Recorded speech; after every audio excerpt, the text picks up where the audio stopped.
السلام عليكم ورحمة الله وبركاته. الحمد لله وحده والصلاة والسلام على من لا نبي بعده. الحمد لله رب العالمين والصلاة والسلام على سيد الأنبياء وأشرف المرسلين وعلى آله وأصحابه ومن تبعهم بإحسان إلى يوم الدين. قال تعالى بعد أعوذ بالله من الشيطان الرجيم بسم الله الرحمن الرحيم وأقيموا الصلاة وآتوا الزكاة. وقال النبي صلى الله عليه وسلم ما نقصت صدقة من مال. وقال النبي صلى الله عليه وسلم ما معناه ينزل الملكان كل صباح إلى الأرض ويقول أحدهما اللهم أعط منفقا خلفا ويقول الآخر اللهم أعط ممسكا تلفا أو كما قال صلی اللہ علیہ وسلم. میرے محترم بھائیو اور دوستو، میرے اور آپ کے ہاتھ میں جو کچھ ہے وہ سب صحیح معنوں میں اللہ پاک کی ملکیت ہے. ہم خود اللہ کی ملکیت ہیں. جب کوئی بندہ فوت ہو جاتا ہے یا جب کسی کی کوئی چیز گم ہو جاتی ہے یا کوئی بندہ پریشانی کے عالم میں ہوتا ہے تو وہ کیا کہتا ہے؟ انا للہ، ہم اللہ کی ملکیت ہیں، وَإِنَّا إِلَيْهِ رَاجِعُونَ، اور ہم نے اللہ ہی کی طرف لوٹ کر جانا ہے. جو کچھ بھی ہم دیکھ رہے ہیں وہ سب اللہ کا ہے. ہم خود اللہ کے ہیں. پوری کائنات اللہ رب العزت کی ہے. لہو ما فی السماوات، آسمانوں میں جو کچھ ہے، وما فی الارض، زمین میں جو کچھ ہے، وما بینہما، ان دونوں کے درمیان جو کچھ ہے، وما تحت الثری، اور تحت الثری میں جو کچھ ہے، سب کچھ اللہ کا ہے. انسان خالی ہاتھ آتا ہے، کچھ لے کے آتا ہے، کچھ نہیں لے کے آتا. خالی ہاتھ جاتا ہے، کفن بھی اس کی عزت کا خیال رکھتے ہوئے اس کو پہنایا جاتا ہے، ورنہ کفن کی بھی ضرورت نہیں. کفن تو انسان کی عظمت، اس کی عزت کا خیال رکھتے ہوئے شریعت نے اس کا حکم جاری فرمایا ہے، ورنہ کچھ نہیں لے کے جاتا، کچھ نہیں لے کے جاتا. سب کچھ اللہ رب العزت کا ہے. تو اللہ تعالیٰ ہمیں دنیا کے اندر جب ہم آتے ہیں، اللہ تعالیٰ کا نظام ہے، اللہ تعالیٰ ہمیں مال عطا فرماتے ہیں، اپنی نعمتیں عطا فرماتے ہیں، اور پھر اللہ تعالیٰ کے جیسے بہت سے احکامات وہ ہمارے اعمال سے متعلق ہیں، اسی طرح اللہ کے بہت سے احکامات ہمارے اموال سے بھی متعلق ہیں. اللہ نے ہمیں جو مال عطا فرمایا، جو اللہ نے نعمتیں عطا فرمائیں، ان نعمتوں کو صحیح استعمال کرنا، اور ان نعمتوں میں جو اللہ نے ہمیں دوسروں کے حقوق ہم پر فرض کیے ہیں ان کا ادا کرنا، یہ از حد ضروری ہے، یہ فرض ہے. اللہ تعالیٰ نے جہاں جہاں قرآن پاک میں بدنی عبادات میں جو سب سے اعلیٰ ترین عبادت نماز ہے، جہاں جہاں اللہ تعالیٰ نے اس کا حکم دیا، وہاں اس کے ساتھ ہی مالی عبادات میں جو سب سے عظیم عبادت زکوٰۃ ہے، اللہ نے زکوٰۃ کا بھی حکم عطا فرمایا کہ اقیموا الصلاۃ، نماز قائم کرو، وآتوا الزکاۃ، اور زکوٰۃ ادا کرو.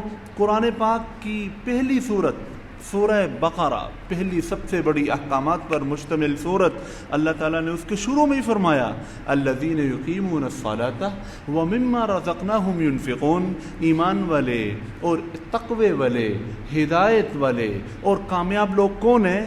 جو نمازوں کو پابندی سے ادا کرتے ہیں اور ہم نے جو ان کو عطا فرمایا ہے اس میں سے خرچ کرتے ہیں، یعنی زکوٰۃ ادا کرتے ہیں، دوسروں کا خیال رکھتے ہیں. حضور صلی اللہ علیہ وسلم نے بے شمار احادیث میں ہمیں اموال کے خرچ کرنے کی ترغیب دی ہے. اور ہمیں اس بات پر ابھارا ہے کہ ہم اللہ کے راستے میں زیادہ سے زیادہ خرچ کریں۔ حضور صلی اللہ علیہ وسلم فرماتے ہیں ما نقصت صدقۃ من مال، صدقے سے مال میں کمی نہیں ہوتی۔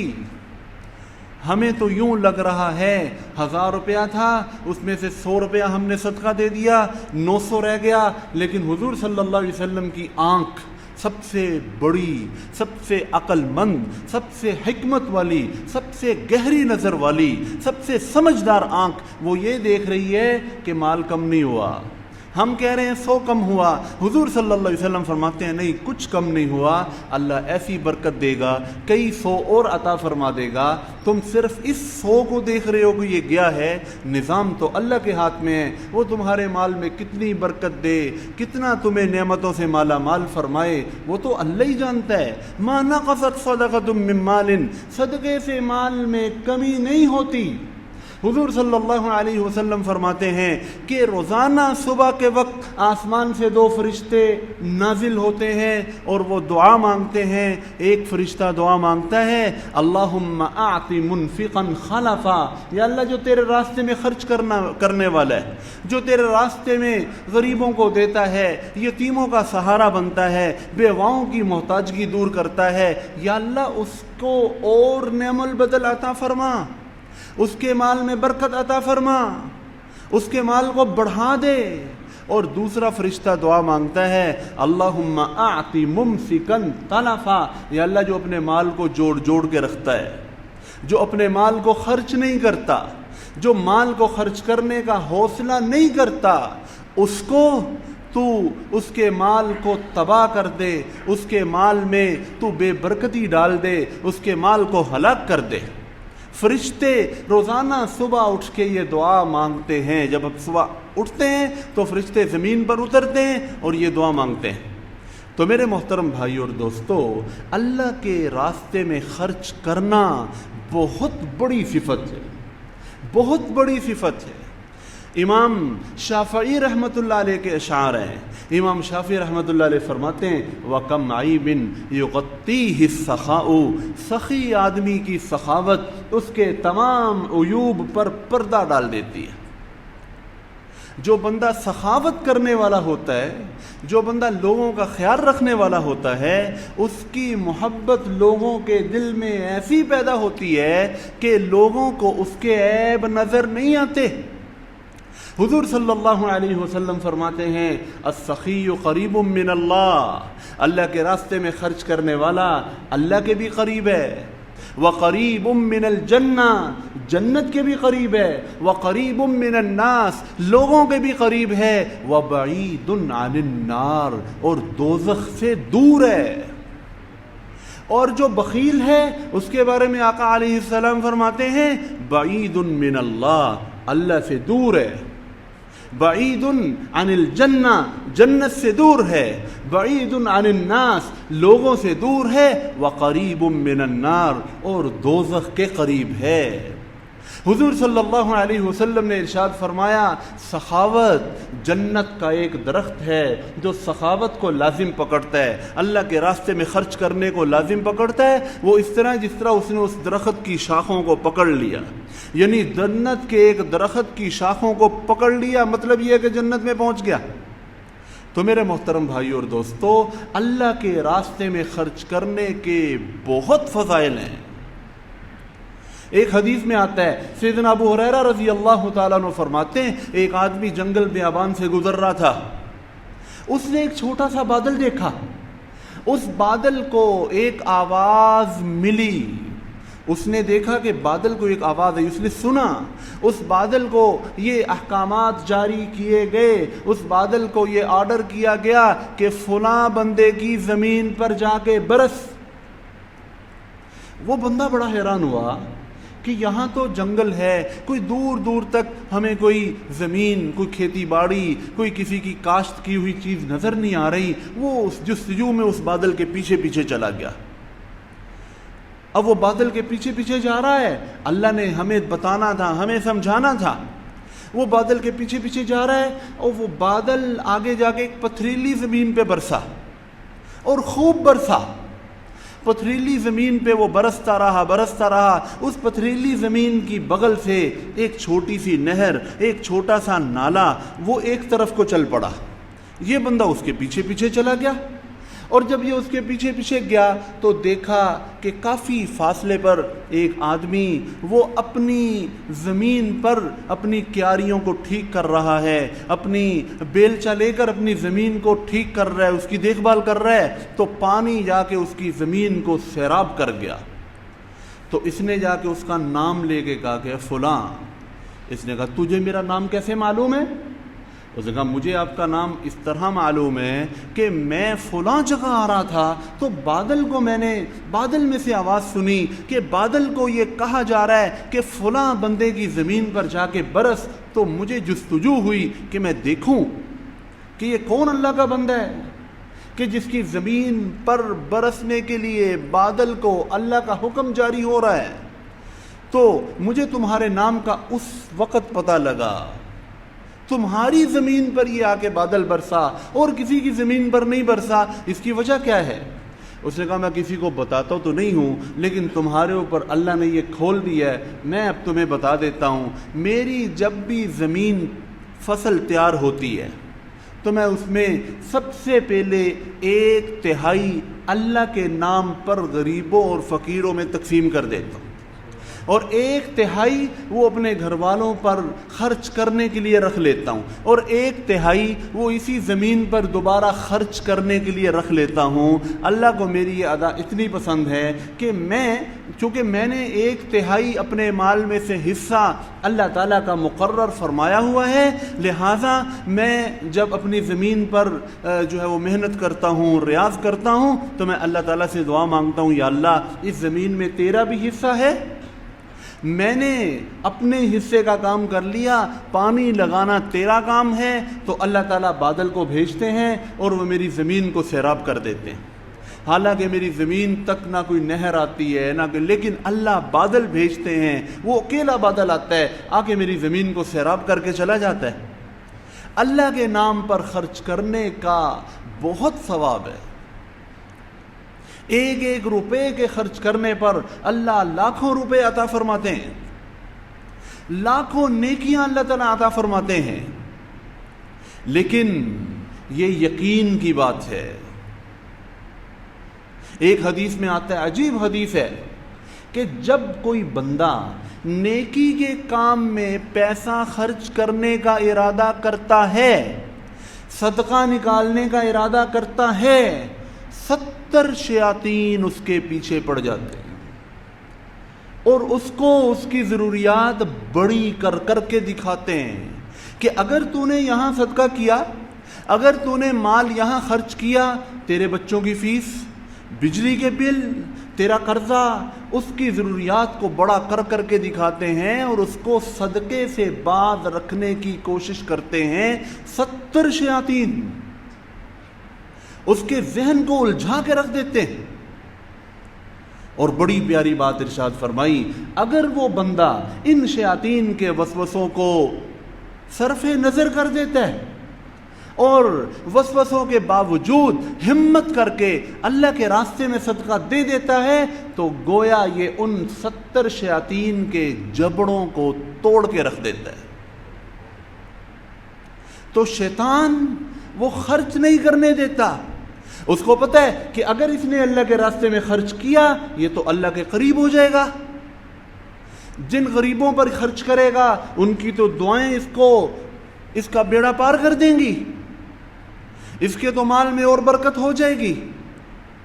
حضور قرآن پاک میں اللہ تعالیٰ فرماتا الشیطان یعیدکم الفقر، شیطان تمہیں فقر سے ڈراتا ہے، خرچ کرنے سے روکتا ہے، تمہارے سامنے یہ چیز لاتا ہے، اگر تم نے خرچ کیا تم تو فقیر ہو جاؤ گے، تمہارا مال کم پڑ جائے گا. واللہ الغنی، اور اللہ تعالیٰ تو غنی ہے، وہ تو تمہارے ساتھ وعدہ کرتا ہے کہ تمہیں غنی بنا دے گا.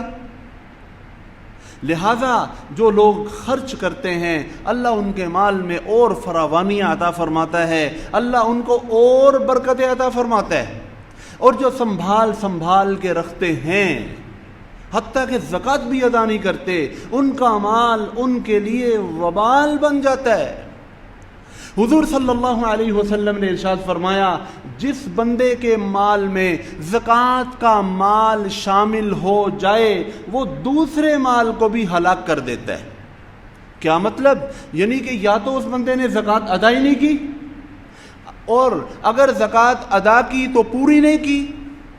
1 روپیہ بھی اگر اس نے زکوٰۃ کا ادا نہیں کیا تو اس کے سارے مال کو بے برکتہ بنانے کے لیے یہ 1 روپیہ جو زکوٰۃ کا ادا کرنے والا رہ گیا ہے یہی کافی ہے۔ لہذا پورا حساب کر کے زکوٰۃ نکالنی چاہیے، اندازے کے ساتھ زکوٰۃ نہیں نکالنی چاہیے، پورا حساب کر کے زکوٰۃ نکالنی چاہیے۔ اگر اندازے کے ساتھ نکالی تو 2 احتمال ہیں۔ ایک احتمال یہ ہے کہ پوری یا زیادہ نکال لے گا، لیکن دل کی تسلی تو نہیں ہوگی۔ پوری تسلی تو اس وقت ہی ہوگی جب بندہ حساب کر کے اس کو پتہ ہو میں اتنی مالیت کا مالک ہوں اور میں نے زکوٰۃ ادا کرنی ہے، اور وہ اس حساب سے نکالے، دل کو ٹھنڈک پڑ جائے گی کہ اللہ کا یہ حکم میں نے ادا کر لیا۔ اور اگر اس نے اندازے سے نکالی اور 2-4 ہزار کم دیا تو یہ 2-4 ہزار جو زکوٰۃ کا اس کے پیسے میں شامل ہو گیا ہے، حضور صلی اللہ علیہ وسلم فرماتے ہیں یہ اس کے دوسرے مال کو بھی ہلاک کر دے گا، اس کے مال میں برکت نہیں رہے گی۔ تو پورا حساب کر کے زکوٰۃ نکالنا، پورا حساب، بندہ پوری بصیرت کے ساتھ زکوٰۃ نکالے کہ میں نے اتنے اللہ نے مجھے مال کے جو ہے وہ خزانے عطا فرمائے ہیں اور میں نے اس میں سے 2.5% سالانہ نکالنا ہے۔ اور 2.5% کتنا کم ہے؟ خالی ہاتھ ہم دنیا میں آئے تھے، سب کچھ اللہ نے عطا فرمایا، سب کچھ اللہ نے عطا فرمایا، ہمیں مال و دولت کا اللہ تعالیٰ نے مالک بنا دیا۔ اگر اللہ ہمیں یہ کہتا کہ تم 97.5% میرے راستے میں دو اور 2.5% اپنے پاس رکھو تو اللہ کی قسم پھر بھی ظلم نہیں تھا، زیادتی نہیں تھی۔ مال ہے ہی اللہ کا، ہم ہیں ہی اللہ کے، لیکن اللہ تعالیٰ کی رحمت پر قربان جائیں کہ اس نے 2.5% کا ہم سے مطالبہ کیا کہ سال بعد حساب کر کے 2.5% تم میرے نام پر میرے غریب بندوں کو دے دیا کرو، تمہارا جو 97.5% ہے وہ بھی میں برکت والا بنا دوں گا اور وہ بھی میرے نزدیک بڑا محبوب مال ہوگا کہ تم نے اس میں سے میرا واجب کیا ہوا حق ادا کر دیا ہے۔ تو صرف 2.5%۔ اللہ تعالیٰ نے قرآن پاک میں فرمایا والذین یکنزون الذهب ولا ينفقون الذهب والفضة ولا ينفقونها في سبيل الله فبشرهم بعذاب علیم، جو سونے چاندی کو اور مال و دولت کو سنبھال کے رکھتے ہیں اور اس کو اللہ کے راستے میں خرچ نہیں کرتے، ان کو دردناک عذاب کی خوشخبری سنا دو۔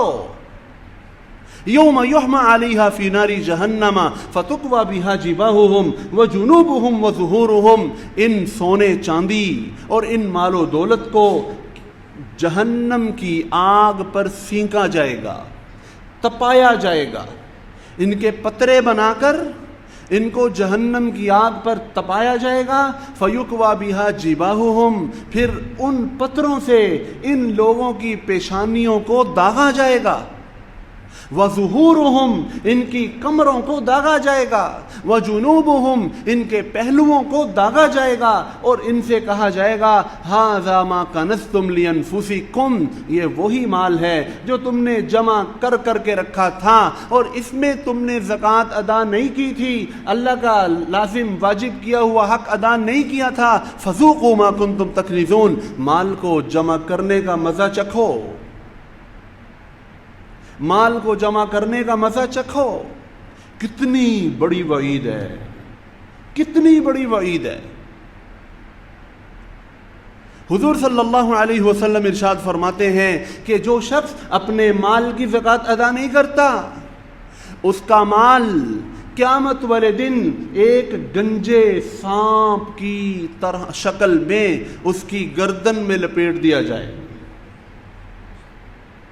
سانپ سے کتنا خوف آتا ہے، اور گنجے سانپ انتہائی ہیبتناک خوفناک خطرناک سانپ کی شکل میں اس کی گردن میں ہوگا، اور وہ اس کو ڈسے گا اور کہے گا انا مالکا انا مالکا، میں تیرا مال ہوں، میں تیرا مال ہوں، جس کی تو زکوٰۃ ادا نہیں کرتا تھا، جس کی تو زکوٰۃ ادا نہیں کرتا تھا۔ تو میرے محترم بھائیو اور دوستو، بہت سے لوگ ہیں جو زکوٰۃ ادا کرتے ہی نہیں ہیں، ان کی اس طرف توجہ ہی نہیں جاتی، یہ بہت اپنا نقصان کر رہے ہیں۔ اور بہت سے ہیں جو حساب نہیں کرتے، بس اپنے اندازے سے دیتے رہتے ہیں۔ اگر زیادہ دے دیا پھر تو ٹھیک ہے، لیکن اگر کم ہوا تو کیا بنے گا؟ اس لیے پورا حساب کرنا چاہیے، جو سرمایہ ہے اس کا پورا حساب لگا کر اس کو پھر اللہ کے راستے میں دینا چاہیے، اس کا 2.5% سالانہ اللہ کے راستے میں دیا جائے، 40واں حصہ۔ اور شریعت نے زکوٰۃ کا ایک نصاب مقرر فرمایا ہے۔ جس شخص کے پاس 52.5 تولہ چاندی کی مقدار میں مالیت ہو، 52.5 تولہ چاندی کے جتنے پیسے بنتے ہیں اس کے پاس اتنے پیسے ہوں، یا اس کے پاس اتنا مال تجارت ہو، یا اس کے پاس چاندی کی شکل میں اتنی مالیت کی چاندی 52.5 تولہ وزن کی چاندی ہو، اس پر 1 سال گزر جائے تو اس پر لازم ہے کہ یہ اس میں سے 2.5% اللہ کے راستے میں ادا کرے۔ اور ضروری نہیں ہے ایک آدمی مثال کے طور پر 1 رمضان المبارک کو صاحب نصاب ہوا، 1 رمضان کو اس کے پاس اتنا مال آیا کہ اس پر زکوٰۃ فرض ہو گئی۔ اب 1 سال گزرے گا، اگلی 1 رمضان کو اس پر زکوٰۃ ادا کرنا واجب ہوگی۔ اب ضروری نہیں ہے کہ اس کے پاس 52.5 تولے چاندی کی مالیت پورا سال رہے، درمیان میں جو پیسے کم ہو گئے زیادہ ہو گئے اس کا اعتبار نہیں ہے۔ اگلے سال 1 رمضان کو دیکھا جائے گا کہ اس کے پاس اس وقت کتنا مال ہے۔ مثال کے طور پر ایک آدمی، اس کے پاس کچھ نہیں تھا، اپنی مالیت نہیں تھی، اپنے والد صاحب کے پیسوں سے وہ کھا پی رہا تھا، اپنا خرچہ لے رہا تھا۔ اس کے والد صاحب کا مثال کے طور پر 1 جنوری کو انتقال ہو گیا، یا 1 رمضان کو فوت ہو گئے۔ اب وراثت میں اس کے پاس 10 لاکھ روپے آ گئے۔ اب 10 لاکھ روپے یہ اس کے ہیں، اب یہ صاحب نصاب ہے۔ پہلے اس کا اپنا مال نہیں تھا، والد صاحب کا تھا، اب یہ صاحب نصاب ہے۔ اب اگلے سال 1 رمضان کو اگر اس کے پاس 10 لاکھ کے 10 لاکھ ہیں تو یہ 10 لاکھ کی زکوٰۃ ادا کرے گا۔ لیکن اگر اگلے سال رمضان اس کے پاس وہ مال بڑھا اور وہ 20 لاکھ ہو گیا تو یہ 20 لاکھ کی زکوٰۃ ادا کرے۔ درمیان میں مالی حالات جیسے بھی تھے، مندی آئی، کبھی 5 لاکھ ہو گیا، کبھی 7 ہو گیا، کبھی 8 ہو گیا، لیکن جب سال پورا ہو رہا تھا تو اس کے پاس دیکھا جائے گا کتنا سرمایہ ہے۔ وہ 8 لاکھ ہے تو 8 کی زکوٰۃ ادا کرے گا، وہ 15 ہے، 20 ہے تو اس کی وہ جب صاحب نصاب ہوا، صاحب نصاب ہونے کے 1 سال بعد اس کے پاس جتنا مال ہے یہ اس کی زکوٰۃ ادا کرے گا۔ ضروری نہیں ہے کہ 10 لاکھ پورا سال اس کے پاس رہے، درمیان میں کمی زیادتی کا اعتبار نہیں ہے۔ جب سال پورا ہو رہا ہے اس سال کے پورا ہوتے وقت جتنی اس کے پاس مالیت ہے اس کی اس نے زکوٰۃ ادا کرنی ہے۔ اور ہر آدمی کا زکوٰۃ کا سال ضروری نہیں ہے کہ رمضان میں پورا ہو۔ جو آدمی جب صاحب نصاب ہوگا، کوئی شوال میں ہوا، کوئی ذیقعد میں، ذی الحج میں، جب وہ صاحب نصاب ہوا تھا اس کا سال اسی مہینے کے اعتبار سے پورا ہوگا۔ ایک دفعہ بھی زکوٰۃ نکالی جا سکتی ہے، اور یہ بھی ہو سکتا ہے کہ زکوٰۃ کے پیسوں کو الگ کر لیا جائے، پتہ ہو کہ یہ زکوٰۃ کے پیسے ہیں، اور جب دیکھا کہ یہاں ضرورت ہے وہاں ان پیسوں کو خرچ کر دیا جائے۔ اللہ رب العزت نے زکوٰۃ جس پہ فرض کی ہے تو زکوٰۃ جن لوگوں کو دینی ہے اس کی تحقیق کرنا بھی اس پہ فرض ہے۔ اگر وہ کسی ایسے مصرف میں زکوٰۃ لگا دے گا جہاں زکوٰۃ لگتی نہیں تو قبول ہی نہیں ہوگی، لہذا بڑی تحقیق کے ساتھ زکوٰۃ ادا کرنی چاہیے۔ اور سب سے افضل یہ ہے کہ اپنے رشتہ داروں کو دیکھا جائے، وہاں دو اجر ملتا ہے، ایک صلہ رحمی کا اجر اور دوسرا زکوٰۃ کے ادا کرنے کا اجر۔ زکوٰۃ ہر ایک کو انسان دے سکتا ہے جو کہ مستحق ہو، لیکن باپ بیٹے کو نہیں دے سکتا، بیٹا باپ کو نہیں دے سکتا، اور خاوند بیوی کو نہیں دے سکتا، بیوی اپنے میاں کو نہیں دے سکتی۔ اس کے علاوہ اپنے سگے بہن بھائی، اپنے کزن، اپنے رشتہ دار، اپنے دوست احباب، پڑوسی، جو لوگ جہاں زکوٰۃ کے جو مستحق ہیں ان کو زکوٰۃ دی جا سکتی ہے۔ صرف یہ 2-3 جگہیں ہیں جہاں زکوٰۃ نہیں دی جا سکتی اور دوسروں کو دی جا سکتی ہے۔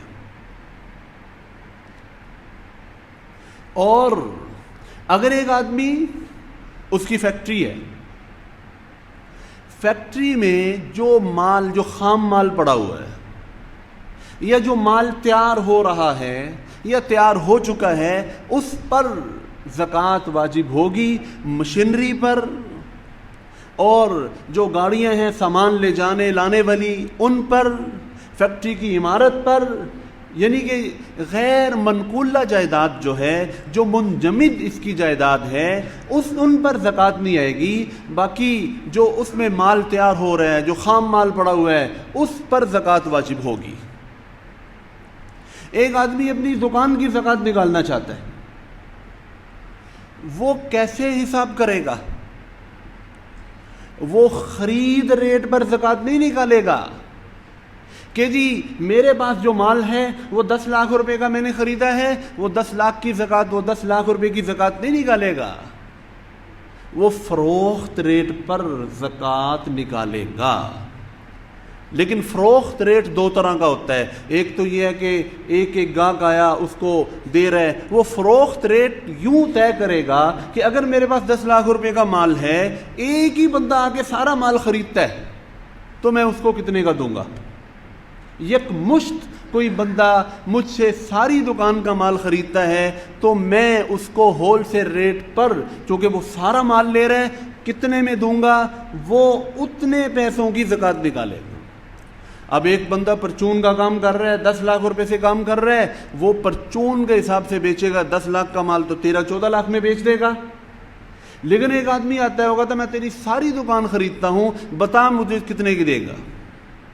تو اس کو تو وہ 13-14 لاکھ کی نہیں دے سکتا، اس کو 10,50,000، وہ جتنا بھی اس کا اندازہ ہے، وہ 10,50,000 یا 11 لاکھ روپے کی وہ پوری دکان کا مال اس کو دے دے گا۔ تو وہ جب زکوٰۃ نکالے گا تو وہ اس حساب سے نکالے گا۔ وہ یہ دیکھے گا کہ اگر یکمشت مجھ سے سارے کا سارا مال ایک ہی دفعہ میں ایک بندہ لیتا ہے تو وہ تقریباً کتنے میں لے گا؟ وہ اسی قیمت کے حساب سے زکوٰۃ نکال دے گا۔ اور زکوٰۃ 4 قسم کے اموال پر واجب ہوتی ہے۔ سونے پر 7.5 تولے سونا ہو یا پھر 52.5 تولہ چاندی ہو، سونا، چاندی، نقدی اور مال تجارت۔ اگر ایک آدمی کے پاس سونا کم ہے، مثال کے طور پہ 7.5 تولے سونا نہیں ہے لیکن اس کے پاس 1-2 تولے سونا ہے لیکن کچھ پیسے پڑے ہیں، تو دیکھا جائے گا کہ سونے اور پیسے کو ملا کر 52.5 تولے چاندی کی مالیت کو پہنچتا ہے۔ اگر پہنچ رہا ہے تو پھر اس پر زکوٰۃ ادا کرنا فرض ہے۔ 7.5 تولے سونے کی زکوٰۃ اس بندے کے لیے ہے جس کے پاس صرف سونا ہے اور کچھ نہیں، اور جس کے پاس پیسے ہیں یا پھر مال تجارت ہے یا پھر چاندی ہے تو پھر 52.5 تولے چاندی والا نصاب معتبر ہے۔ اور مال تجارت کیا ہے؟ ہر وہ چیز جو آپ بیچنے کی غرض سے خریدتے ہیں. ضروری نہیں کہ آپ اپنی جو دکان میں آپ کا مال ہے وہی مال تجارت ہے. آپ کوئی پلاٹ لے لیتے ہیں کہ میں نے اس کو بیچنا ہے، وہ مال تجارت ہے، کیونکہ آپ نفع کی نیت سے خرید رہے ہیں کہ اگر میں 50 لاکھ کا لوں گا تو میں بعد میں اس کو 55 کا بیچ دوں گا، تو وہ آپ کا مال تجارت ہے.